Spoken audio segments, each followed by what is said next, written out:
Hi, everyone. Welcome to our New and Now series. So we have our product updates for January 2024. So that's exciting. We're in a whole new year.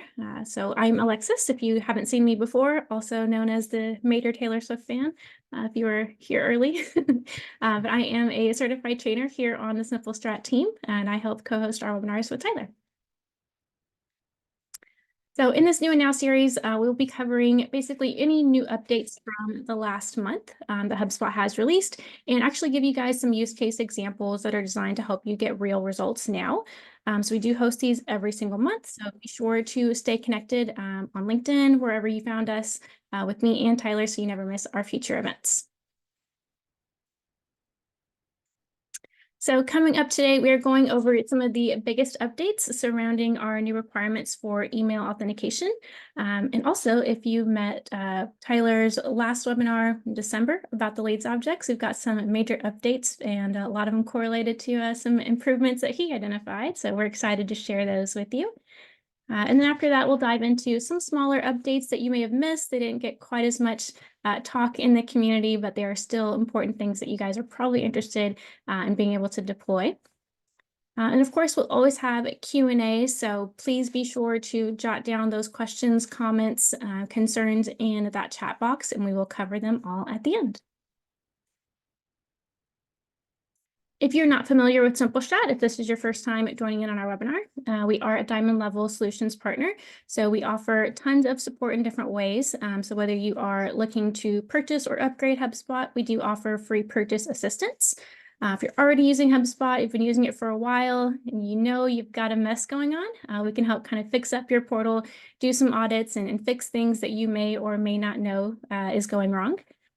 We also help you implement strategies and features. So a lot of the stuff that we cover today, we are the team to kind of help you build it out and make sure that your strategies are aligned for your growth.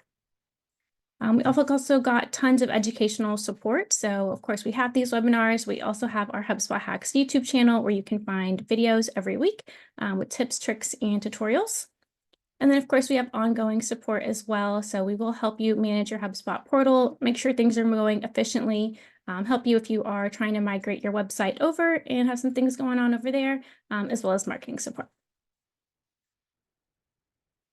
So I will kick things over to Tyler, who's the host of our webinar, and he's going to lead us through all of our exciting updates. Yeah, thank you, Alexis. I'm glad to have you back. She was sick last month, so I was managing Q&A and going back and forth. So do much better this time with her help. So I'm Tyler Samani-Sprunk, one of the co-founders here. Excited to go over updates with you. A couple of disclaimers. I get told all the time I talk really fast in these webinars, and that's not going to change this month because HubSpot dropped over 70 updates last month that we'll be going over in this webinar. So there's a lot to talk about. We won't go over all 70 because not all of them are super applicable to everyone, and some of them we've kind of grouped together, but we'll go over the ones that are kind of most important. You will see some updates in this that may not be relevant to you depending on what packages and things like that you have on HubSpot, but there's something for everybody in this, so please do stick around, and we'll be wrapping up at the end with some talks with some changes to the mobile app, which is really exciting to everybody, and the pricing structure of HubSpot, which, if you've heard about it, may be alarming, but I think we'll put some of those concerns at ease. So we'll wrap up with that. So without further ado, we will get into our updates here. All right, so if you're new here, just a couple of notes on the slide format. So what you'll see on these slides, on the left-hand side, you'll see the name of the update. We try very hard to use the exact name that HubSpot uses. So if you're searching for the update in the updates list or something like that, it should be the exact kind of terminology here. And then you'll see who it's available for. So you'll see whether it's live or in beta. You'll also see what hubs it applies to, and then what tiers on those hubs. So starter, professional, enterprise.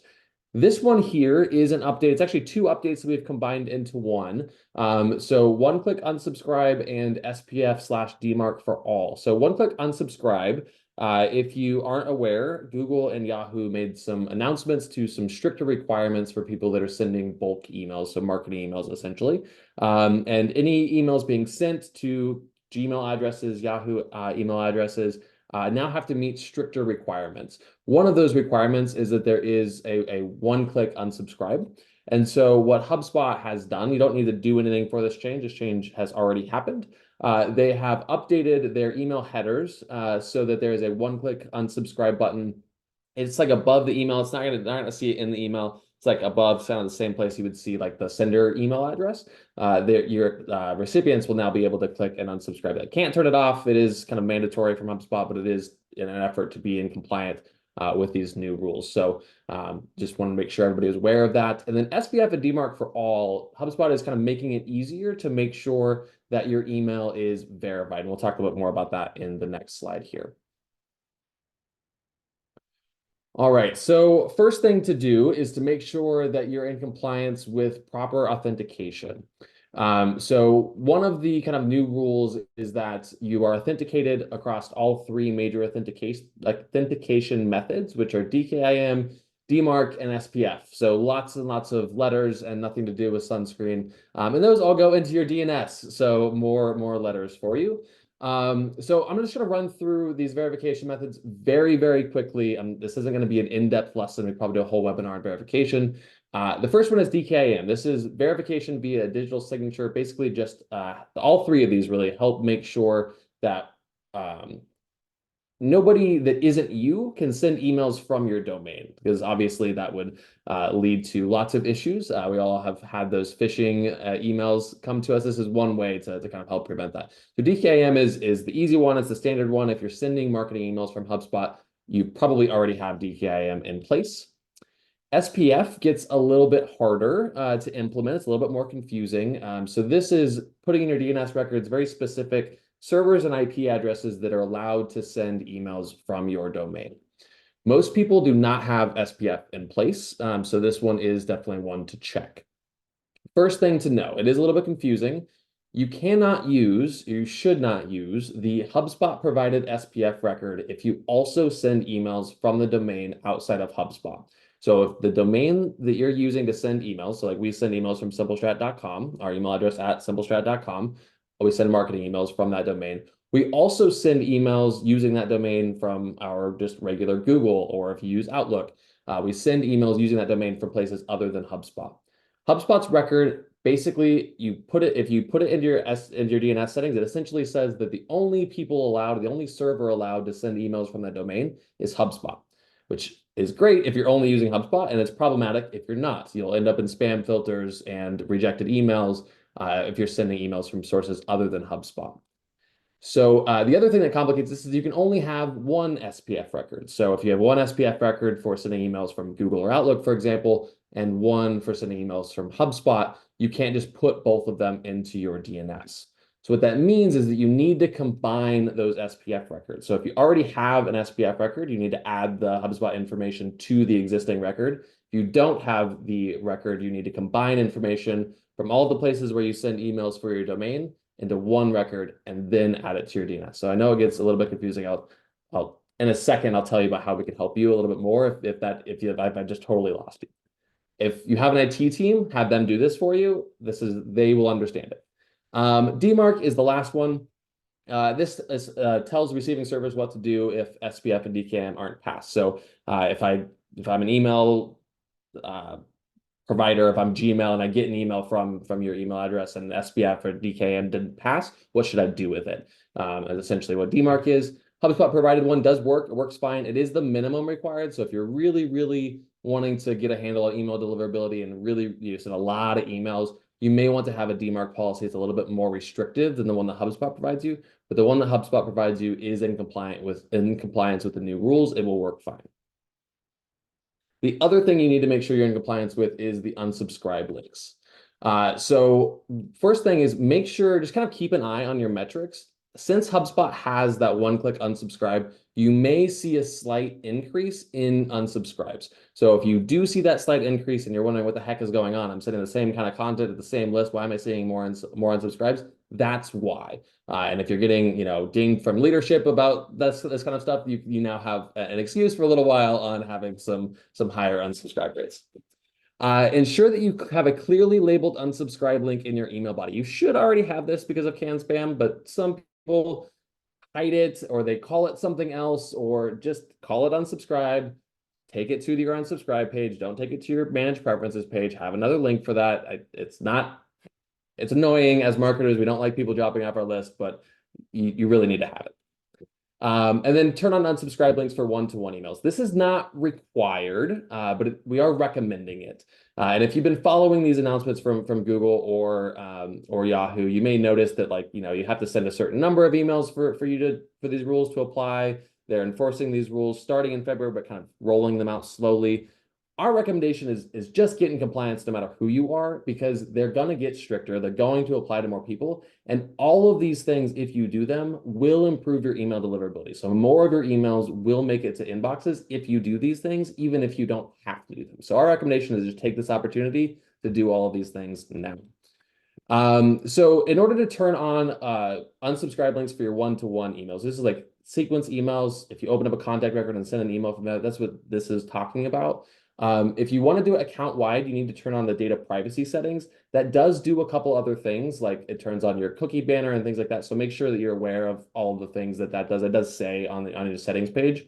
You can also do it by individual user, but each user has to go in and do it then. And so that's under their general settings and then email. Okay, so if I totally lost you, and this is something that you're very concerned about, we don't usually like to sell a whole lot on this webinar, but I do want to tease this. So we do have a service where we will guide you through this and really help you make sure you get it right. So we're going to do a bunch of things. We're going to check your domain verification, HubSpot. If you're good to go, awesome. If you need SPF or DMARC, we'll then help you out with that by providing tailored instructions to make sure your DKIM, SPF, and DMARC are there. So rather than just giving you the HubSpot SPF that may cause issues for you, we'll combine those for you and give you exactly what you need to paste into your DNS records. Or if you want to grant us access to your DNS records, we can do that for you. We'll audit your marketing emails, make sure your unsubscribe links are correct. Make sure we'll take a look at your historical spam rate. One of the requirements is your spam rate can't exceed a certain percentage. And so if you have high spam rates, we'll kind of talk through things that you can do there. We'll make sure your unsubscribe links are turned on for your one-to-one emails and help you with those settings. It is optional, but if you'd like to do that, we'll help you out there. And then one thing that's not very well known. So the new limits on how many spam reports you can get are pretty strict. They want you to stay under 0.1% and you can't exceed 0.3%. HubSpot does a great job of telling you what your spam complaint rate is, but all of your spam reports from Google email addresses, so Gmail or Google Workspace email addresses, aren't included in that. Google doesn't share that information. They do give that information in a tool called Google Postmaster. It is free, even if you don't have a Google account. You have to create a Google account, which is also free. But we'll help you set that up so you can keep an eye on that, especially if you're sending a lot of emails and want to make sure that spam rate is low. And then another optional thing is we do have kind of a partnership with a tool.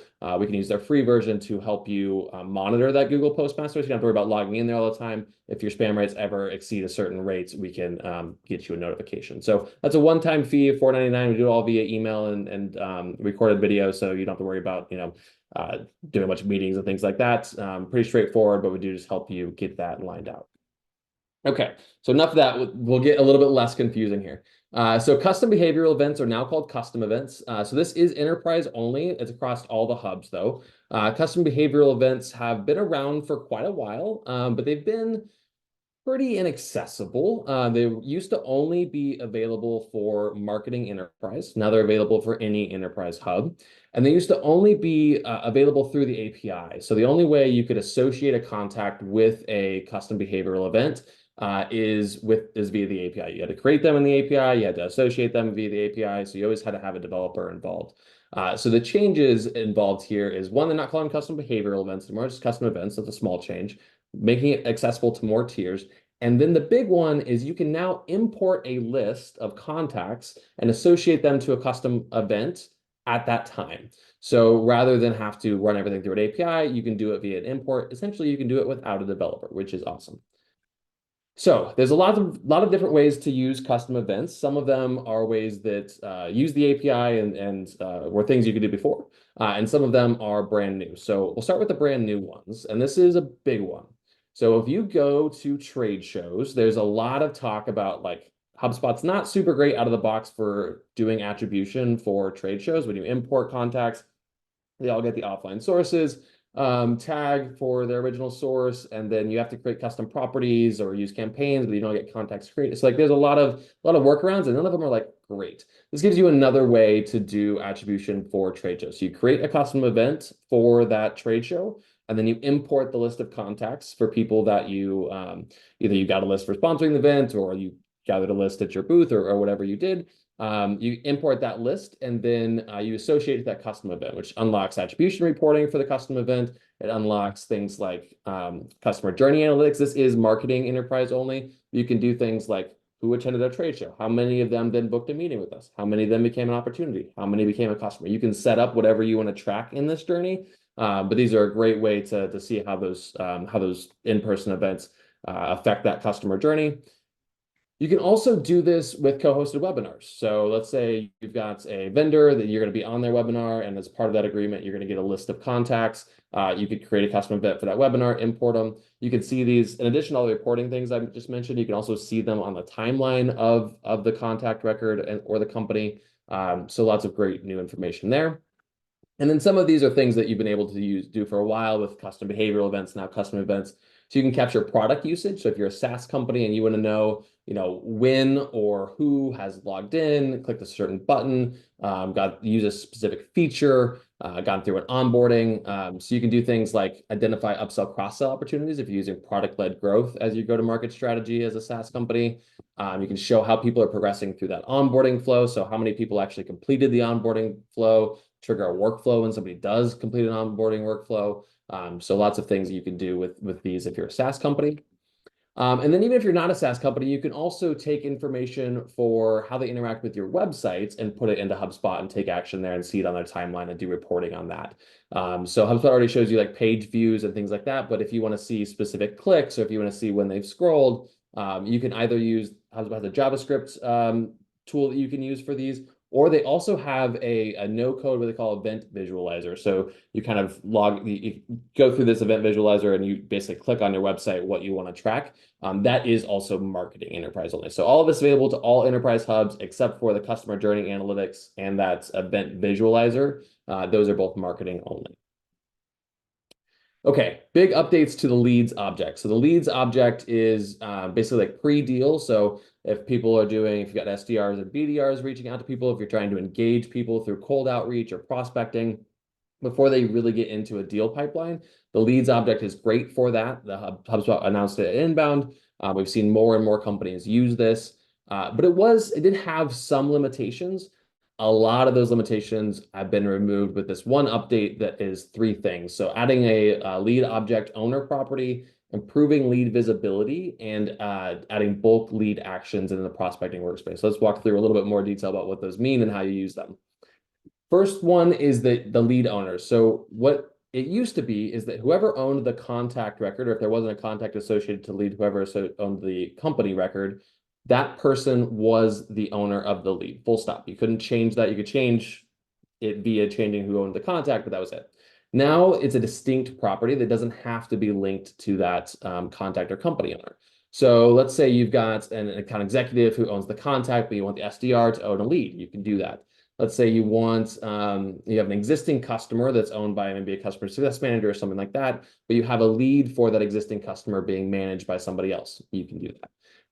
Let's say you've got multiple owner properties on a contact record. So this on the right here is showing like how you would assign a lead owner via workflow. So how you do it automatically. A lot of times companies will have, they might have owner, and then, so let's say your owner, use the AE example. Let's say your owner property is where you put your AE, and then you've got a property that's called SDR or BDR, and then you put the user in there. The old way, it was always whatever the default HubSpot owner property was who owned the lead. Now you could assign it to any owner property on that contact via a workflow like this. So you can see in this example, leads are automatically being created and assigned to the user who is labeled as the BDR owner in that property on the contact record. The other exciting thing is that managers can now see leads. So it was really, really hard. You couldn't do it in HubSpot to see all of the leads in the portal. You could go into each individual user and see their leads, but if you were a manager and wanted to see all of the leads in HubSpot, you couldn't do it, which was really annoying. Now you can. You just have to have super admin access, or you have to have the permissions to view HubSpot as another user. And if you do, when you go into the prospecting workspace in the leads tab under actions, a little bit hard to find, you'll be able to click view all leads, and then all of the leads in your portal will show up.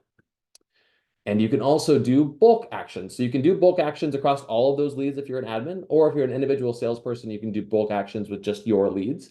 There's two actions you can do. So bulk actions, just like the number one here shows, you can highlight multiple leads at once, and then you do two actions with them. You can either delete multiple leads that way, or you can enroll them in a sequence. So very, very big time saver here. If you've got a bunch of leads and want to enroll, 50 leads into a sequence at one time, you can do that. Conditional forms URL routing. This one is extremely exciting. I wish it wasn't enterprise only, is my only complaint. I really wish this was available at pro level, but it is Sales and Service Hub only at enterprise. If you do have that though, this is huge. I think people will be able to get rid of some third-party software and able to get rid of and able to do some things that they couldn't do before. So you used to be able to, for a little while now, you've been able to say, if somebody has this field in a form completed in this way, so selected option A, then route them to this scheduling link. But you couldn't say route them to this landing page or route them to this other URL. It was only scheduling links that applied. This is an expansion that allows you to do any URL, any HubSpot page. So ways that you would use this. The first one is that you can still do it with meeting links, but you can have more of your brand and more of your messaging in there. So that was the most annoying thing to me is they're on, a landing page of yours, you've got your messaging, you've got your brand, they fill out this form, and now they're just taken to this kind of naked HubSpot scheduling link like what you see on the right-hand side. Instead of that, you could take them to a landing page that has your brand, has your colors, has your messaging, and just includes a meeting link. And you can have multiple landing pages, maybe for different teams, or an enterprise team versus a B2C team, or one region versus another region, so that you can route those leads correctly in real time. You can also do tailored offers on confirmation pages. So this is a pretty simple example of a confirmation page. So they've, in this example, they've requested a client profile, basically a case study, and then they filled out the form, requested this case study, and now they've been taken to this thank you page. The bottom of this thank you page is an offer for a free consultation. Well, what if they've done something in that form that really shows they're not a qualified lead? Maybe you don't want to show them a CTA to book a free consultation. Then maybe you just want to not have an offer or something like that. Maybe you want to have a different offer. So you can take them to different landing pages based on what they filled out in that form. Custom code description. So this one is going to be, it's really exciting for me. If you have Operations Hub, Professional Enterprise, and you're doing custom code, custom code is great. We're going to talk through some examples, but what you would see in the workflow is just custom code. And you can do all kinds of things with custom code. So if you had multiple custom code actions, or if you were in a webinar and you couldn't remember what that custom code was doing, not webinar, in a workflow, and you couldn't remember what that custom code was doing, you had to click into the code and read through the code comments to figure it out. Now there's a description property on that action, and you can just see it in the workflow, like what you can see on the right-hand side of the screen. So very exciting. If you are not familiar with custom coded workflow actions, essentially what they do is within a workflow, you can do anything you can do with code. You can do it as a workflow step, which is super powerful. So I think that a lot of people don't really quite understand fully how to use these yet, or what it truly unlocks. To me, it's like a key for HubSpot. You can unlock a ton of stuff. So I'm going to walk through just a couple examples of things that we've done for clients, just real quickly here, just to kind of get your wheels turning on what you might be able to do with custom coded actions. So the first one, we do this one a lot. So if you have any sort of product that has a renewal, and a lot of times what we'll do is we have a renewal pipeline. So as soon as the first deal, the initial deal close one, that closes, we sold it, and we know we have an opportunity to renew them in a year. What we want to do is we want to create a new deal right away in that renewal pipeline that has a close date of 1 year from now. That way we can do forecasting. That way we make sure that renewal opportunity doesn't slip through the cracks. We can trigger tasks and stuff like that based on dates. And you can do that in HubSpot without Operations Hub, unless you have any complexity with that renewal deal. So the most common example is you want to copy the line items. So you've got line items on the first deal, and you've got a bunch of different line items that could be, and whatever it is, you want to copy that to the renewal deal. you can use Operations Hub for that. So basically the custom code uses the HubSpot API to do things inside of HubSpot that there's just not a workflow action for. Another option, we just did this for a client. They've got different line items. So, they sell, let's say they sold a deal and one of their products is executive coaching, and that executive coaching lasts for a year. And another thing is a little piece of software that supports that executive coaching, and that lasts for 2 years. So they wanted to create 2 renewal deals, one for the executive coaching with a close date of a year from now, one for the software that a close date with 2 years from now. So we had to create 2 different deals based on the number of line items and based on which line items they had, and copy that line item information. So pretty complex. Couldn't do that with a regular workflow. You can with custom code. Automatically associate records. So if there's any time that 2 records get created or something happens that, man, I wish I could associate this contact to this company or this contact to this contact and do that all automatically, you can do that inside of a HubSpot custom coded action. Advanced territory assignment with HubDB. So if it's a little bit more advanced than really what you want to build out with, like an if-then statement or round robin in HubSpot.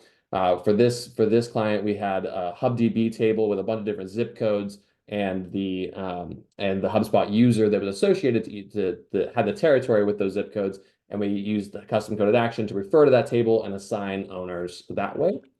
Automatically merge contacts based on a specific unique property, and work with external APIs. So you can integrate systems that don't have native integrations without having to have that integration code like hosted somewhere. That can just live inside of HubSpot in your workflow. Skill-based ticket routing for help desk emails. So this is going to be really exciting for support teams.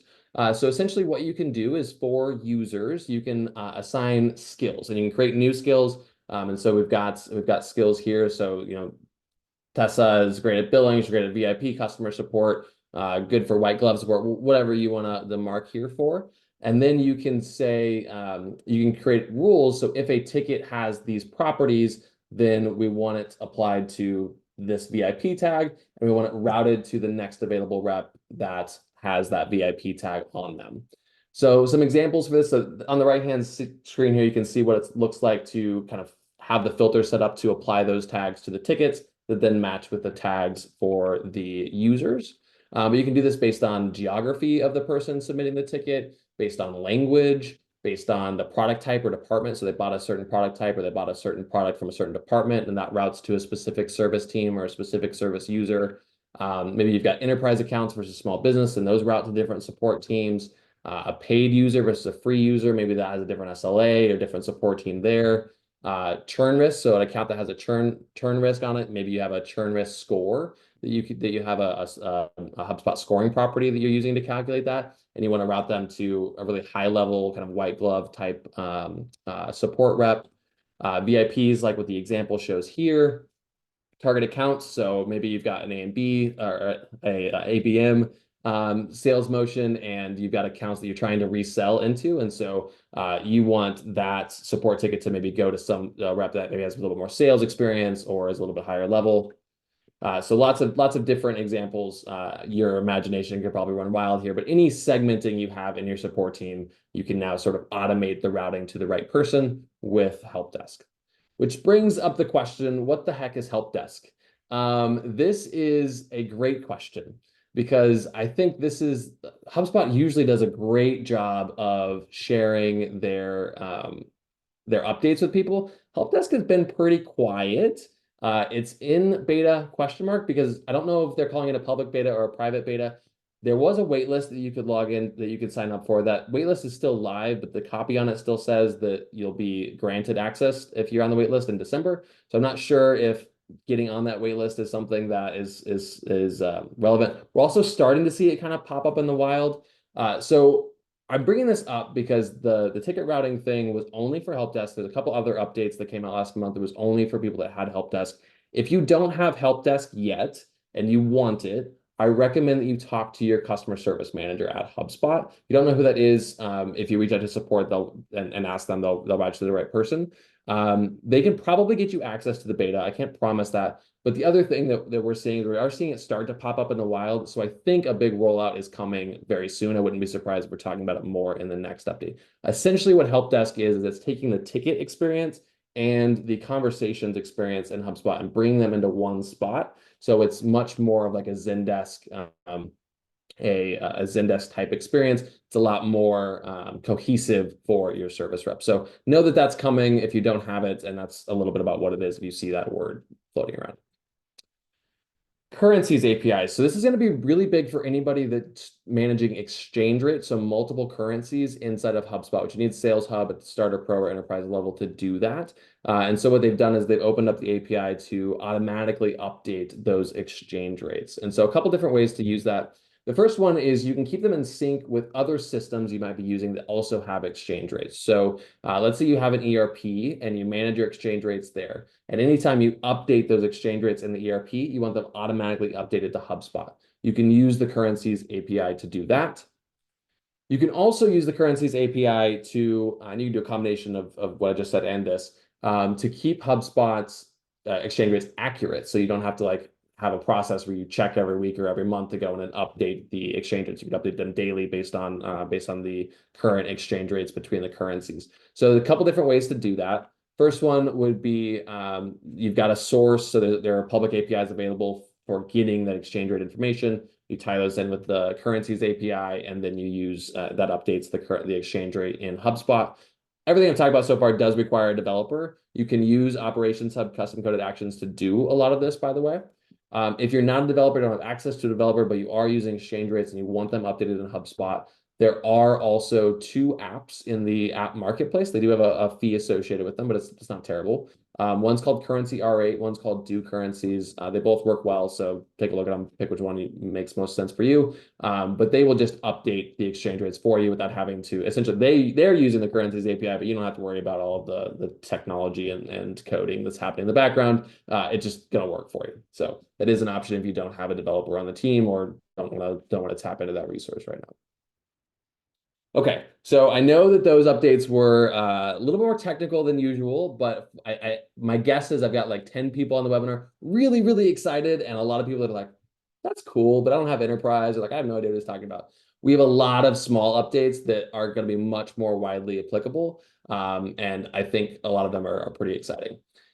So the first one I mentioned earlier about how a lot of different things in HubSpot, the original source, or it's always gonna be original source property, just says offline sources, and it's kind of difficult to know, did somebody add it in HubSpot, like in the context API? Was it an import? Was it an integration? So some of that information you could get through the original source drill downs, but even then it wasn't always super clear. So HubSpot did announce a new property called record source that is going to give you a little bit more clarity for that. It is automatically populated and it cannot be edited. So I did want to bring this up for that reason as well. Some people have been kind of excited about this because they thought they could do some custom attribution stuff.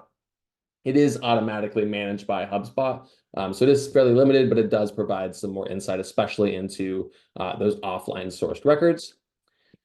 Median aggregation is now supported in your single object and custom object reports. You have to have Pro or Enterprise. Essentially, you have to be able to build custom reports. But you used to only be able to have an average. Now you can have the median. So let's say you were trying to calculate your average deal size, and you had 10 deals close at $10 and 1 deal close at $10,000. Well, your average is going to be skewed really, really high, right? Your median would be 10, which would be a much more accurate representation of kind of your true average. So there's different reasons why average or median might be helpful, and maybe you put them both on the report, like in this example, so you can kind of see, is our average being skewed by outliers in one direction or the next.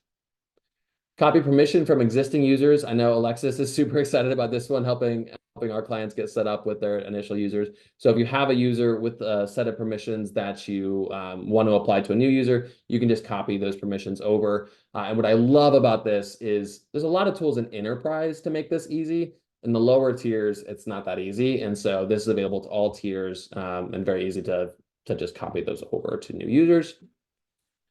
And this one is also super exciting and also available to everyone. So you can view the products purchased from the contact or company record using that middle pane. So the middle pane's been customizable for a while. We can add cards and reports to the middle pane of our contact or company records. And this one is called a product history card. HubSpot already made it. You don't have any code to this. You can just drag it into your middle column. It's going to show you what they bought recently, what they bought most recently, what they buy the most of, if you've got people or companies buying a lot of things from you. So great data for sales teams trying to sell more or upsell people. Great resource for service teams that want to see what people bought.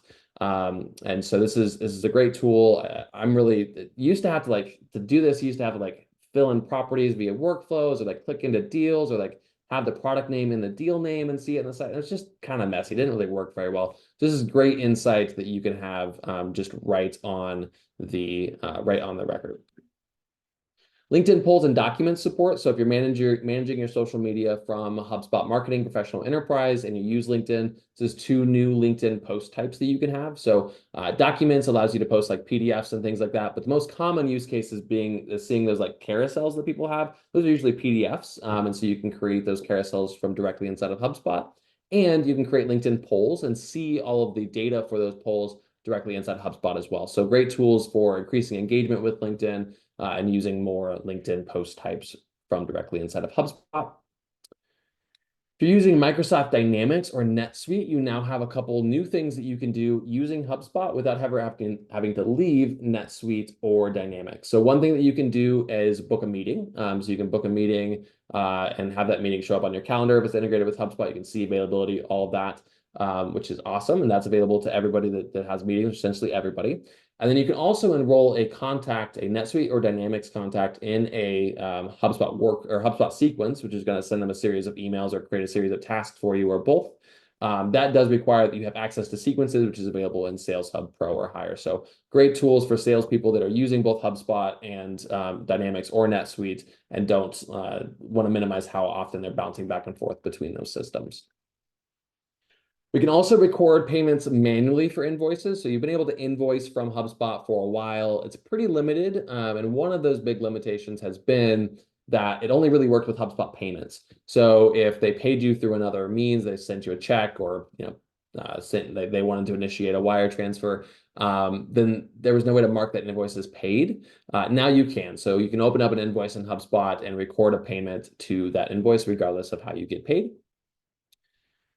And new list creation workflow, or flow. So if you're a marketer or anybody really using the contacts lists, you're probably familiar with, you set your filters for your list and you don't see any records pop up and it says processing.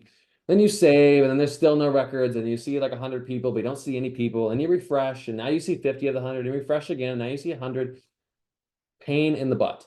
That's all going away. Essentially, what's happening is lists are processing much faster. So you're going to see a sample of records as you're creating the filters. So you can kind of see if they're working correctly. You can see people right away. And as soon as you hit save, as soon as you see the number of people that's on the list, you'll be able to see all of those records. So that's one big improvement.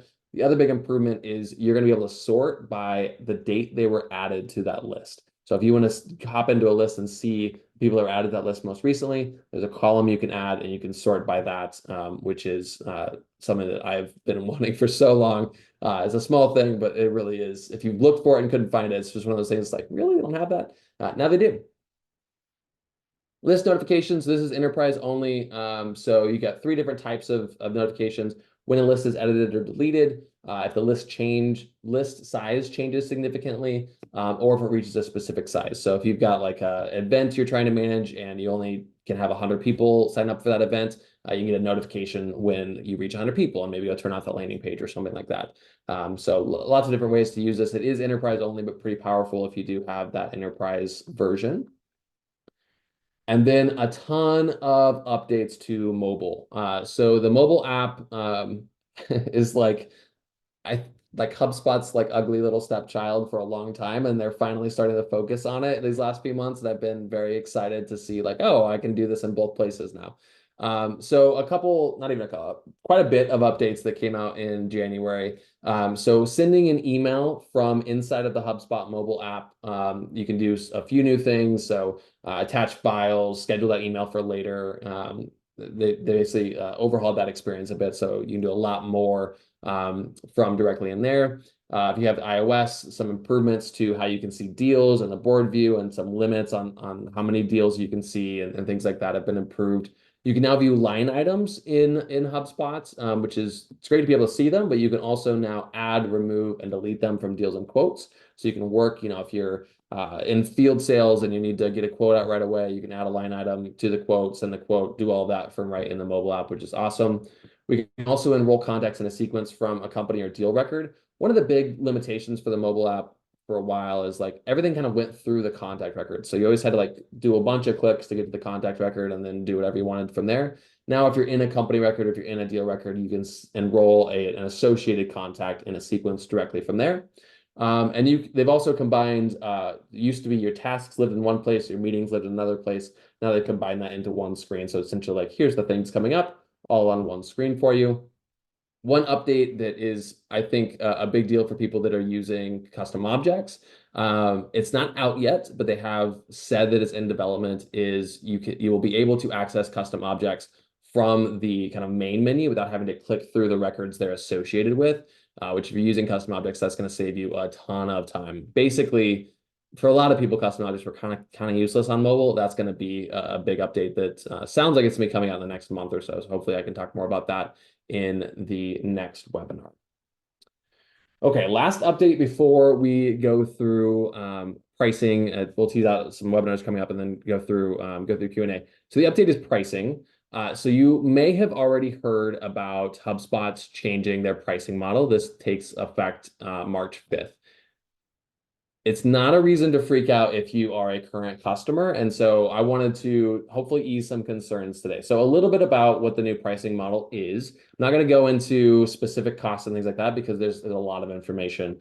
But essentially, HubSpot is moving to a seat-based model for all of their products. So right now, you're used to a seat-based model for Sales Hub and Service Hub. Marketing Hub, CMS Hub, Operations Hub had no notions of seats. They were just the hub or the hub plus contacts. And so you could have a bunch of free users in HubSpot. You can still have free users in HubSpot if the only thing those users need to do is view things. So look at a report, look at information on a contact record. Any user that needs to update things, edit things, so they're editing an email, they're editing properties on a contact, HubSpot's going to call those users a core seat, and they now will be a paid user in HubSpot. And then sales and service seats are exactly like what you are used to now, but they won't have minimums for Pro and Enterprise. They include kind of a minimum number of seats that won't exist anymore. All of those changes are happening on March 5th for brand new customers. So customers that don't have any HubSpot license right now. So if you are an existing customer, here's what you need to know. First thing to know is that your price is not changing on March 5th. This is only for new customers. You will not be affected on March 5th. So if you see a lot of hype on social media, if you see announcements come out about the new pricing, your price is not going to go up on March 5th. At some point in this year, HubSpot will migrate you to the seats-based model. Your pricing will not change at that time. You will get advance notice. There'll be lots of communication from HubSpot prior to that happening. And your free users, so if you have free users today, you don't have to worry about them getting kicked off or their permissions going to view only. HubSpot's going to work with you to essentially give you a certain number of core users based on how many users you have. So current customers, you're fine. After that migration, on your next renewal, you may see a slight price increase. Not everybody will see a price increase. And HubSpot is saying if you do see a price increase, it will be slight. They have promised that will, and I think it's even in your contract, it will not exceed 5%. So there may be a price increase for you at some point down the road within the next year or two. It will not exceed 5%, assuming you're not doing things like adding a bunch of contacts, adding new hubs, adding a bunch of seats. Obviously, that is gonna have a price increase because you're getting new features. So a couple things about this. One, HubSpot is doing this because it's kind of how software is sold. Like there really isn't any software similar to HubSpot that isn't sold on a seat-based model. So they're doing it for that. Obviously, they're a publicly traded company. They wouldn't be doing it if they weren't going to make more money doing it. But there is some silver lining here. If you are a customer on like one or two hubs and you've wanted to try out another hub but didn't have, maybe you're on enterprise everything and you wanted to try out Service Hub, but you didn't have 10 users, you didn't want to pay for 10 users, you'll be able to access those other hubs, especially if you have a smaller team, in a much more affordable way, cost-effective way. You'll also be able, depending on your team size, to take advantage of enterprise features in a much more affordable way. It's kind of complex how to do that, so I'm not going to walk through all that now. But there is some silver lining that won't take effect until after you've been migrated in your next renewal. But there is kind of a light at the end of the tunnel for this for current users that I do think is going to be is going to unlock some awesome things for a lot of the companies that we work with, especially. So that's the pricing. You will hear about it. Just know the changes for you will not be right away. And when they come, it's not going to be like, oh my gosh, I've got to get rid of a whole bunch of users in my portal, or oh my gosh, my cost is going to skyrocket. It will be minimal for you. Okay, so things coming up. We do have a webinar on websites. So CMS Hub has grown immensely in what it can do, the advantages it can have. We're actually in the process of moving our website to CMS Hub right now. So this webinar is going to be part the advantages of CMS Hub, part what a modern website needs to do to really sell and market effectively. So Allie's going to be leading that one on March 21st. Highly recommend you check that out. She's going to be busy following that. A week later, she's going to be on a co-branded webinar with Sybil.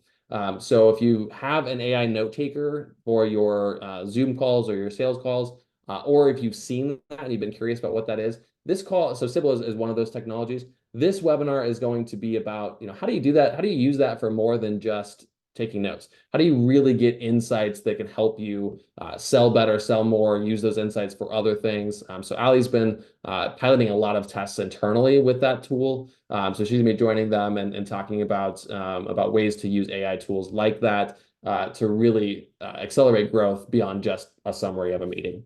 And then I'll be back next month. So we do these monthly, talking about all of the updates that come out and some of those use cases for them. So we've teased some updates that are supposed to come out. So we'll see, should be seeing custom objects more accessible on mobile. There's even more things coming to the leads object. And I know that HubSpot is going to surprise me too with a whole bunch of new updates. So we'll be back March 6th. You can sign up for all of these at simplestrat.com/webinars. So right after this webinar, you'll be taken to a very, very short couple questions survey. Please take a second to fill that out. It helps us out a lot. And then right after you complete that survey, you'll be taken to our webinars page where you can sign up for any of these that you would like to. Last but not least, my recommendations for next steps. We talked about a lot. Pick 1 to 2 that would really make an impact for your business. Give us a call if you need any help. So not give us a call literally, but simplestrat.com/consult, and then we'll set up a call. We can answer any questions you have, or if you want to talk more about engaging with Simple Strat to help you get any of this set up, or just fix a HubSpot portal, implement a new hub, anything like that, we can definitely help. If you're looking to do it yourself, recommend that you click on your company name in the top right-hand corner, go to product update, search for the name of the update. That'll have a little bit more information about the update, how to use it. You'll be able to enroll in any betas there. And occasionally have a knowledge base article with more information there as well. So last but not least, we got about 10 minutes left. I will open it up to questions. If you have